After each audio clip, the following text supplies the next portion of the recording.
Hi, welcome to another tarot message. And today the question is, what area of your life needs nurturing or attention? So each suit of the tarot cards, wands, swords, cups, and pentacles, all kind of refer to different areas of your life.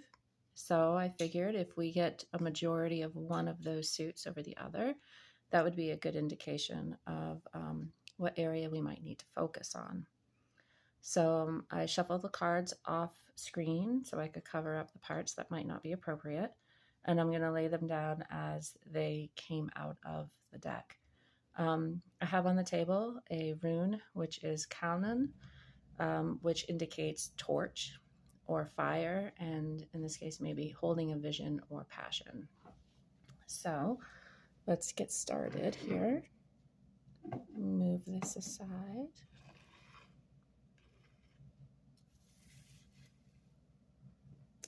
All right, so the first two cards that came out together are the Empress and the King of Swords.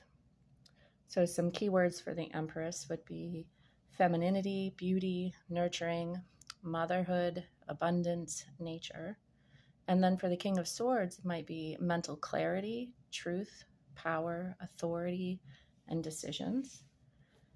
The third card that came out separately is the Ten of Swords.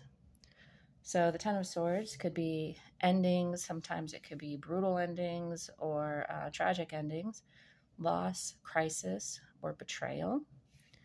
And then the next set of cards came out all together. And those would be the World, the Seven of Swords, the Five of Swords, Two of Cups, and the Strength card.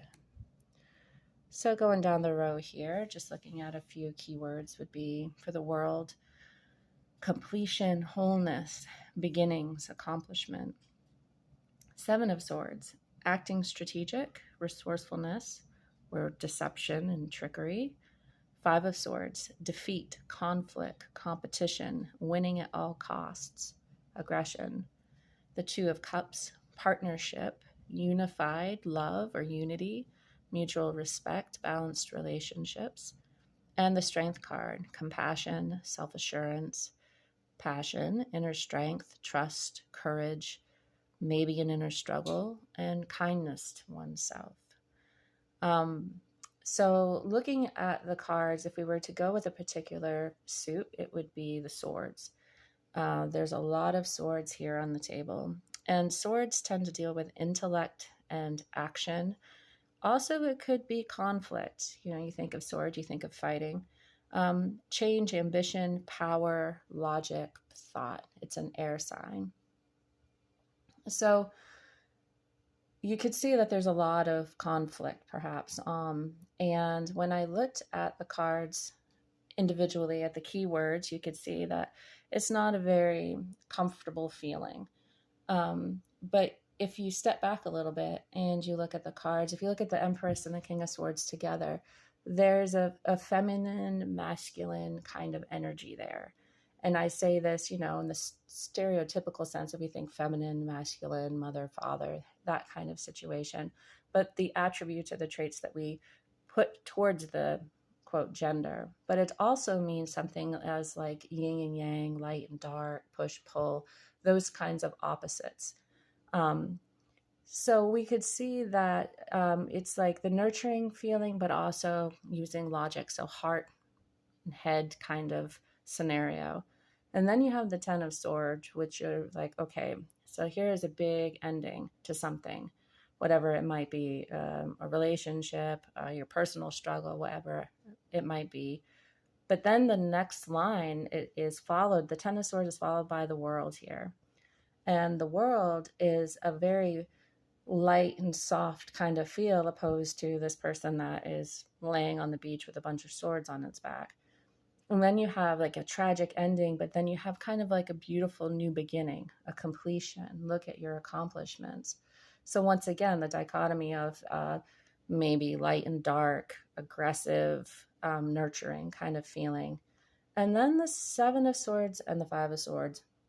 The Seven of Swords has always been a card that I don't quite understand. It's been called all, there's a negative feeling towards it, but then there's this positive feeling towards it. We've got yellow, he's smiling, but then in the background, it looks like he's getting away with something. These people are like, hey, those are ours. So I'm not quite sure, but when you have it with the Five of Swords, which also looks like there's been a battle, someone's gloating, these other people have lost something. I see maybe perhaps this is the idea of that we oftentimes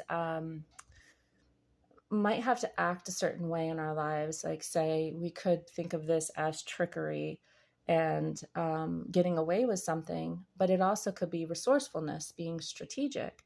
Like maybe you had to be strategic in order to get what you needed, but to some other person, it might seem like you tricked them or you manipulated them. And that's all up for interpretation. And then this card here as well, the Five of Swords, it's a battle that has been won, but you have lost something. It wasn't like a true victory, but the battle was fought and somebody won.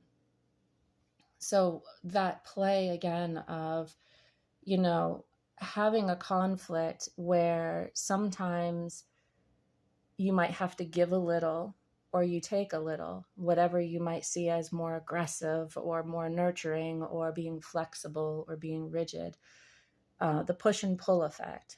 And then you see here at the very end, the Two of Cups and Strength. And Two of Cups can refer to relationships, and it can also refer to a part, your inner self being united, the different parts of you being united. And that also could be the light and the dark side, the feminine, the masculine, however you might want to see it. And then, of course, the Strength definitely refers to taming the beast, I guess you could say. You have this lion, and she's gently opening up his jaws, and she's all in white. And you have the fierceness versus the nurturing, loving kindness kind of aspect. And so what I see is, yes, there's conflict, and there might be conflict within yourself, or it might be a conflict with you and another person, where there might need to be a little bit of looking inward and saying, am I being too rigid? Am I being too flexible? Could I put a little more compassion into the situation, or do I need to be more logical about the situation? And then you see the Kaunan, this rune, and I say, oh, how does this quite fit? We don't have wands on the table, which usually are passion and fire. But you do have down here, we have two lions, and Leo is a passionate sign, confident sign. And I wondered, how does that all fit? And I think maybe it's just that, the light inside of us, the fire inside of us, this passion can make us do many things in a very, it's what drives us.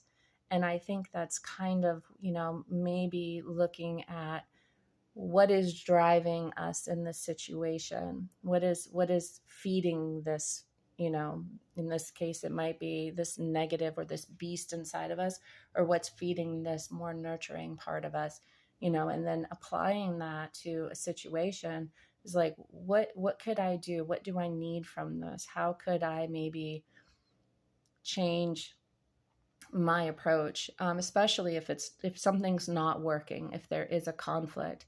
Sometimes the approach needs to stay, you need to be logical, and sometimes you need to be flexible even when you don't want to. But it's an individual situation for everybody, of course. And this reading here is just for fun and entertainment, but it sheds a little light on those parts of us that we say, okay, I'm a mother and I need to be sweet and kind and gentle all the time, or, oh, I'm a father and I need to be a disciplinarian, or I'm a woman and I'm not supposed to speak up and be loud, and oh, I'm a man and I can't show my emotions. And of course, those are just stereotypes. But I think every single one of us has that struggle inside of like, can I just be, that light inside of you that just, glows and flame, it's just, that's who we are. And it doesn't necessarily have to be um, light or dark, or we accept that it can be light or dark. And in that we just have to kind of, tend to that flame and say, okay, maybe I can take the fuel off a little bit, or maybe I need a little bit more, depending on whatever the situation requires.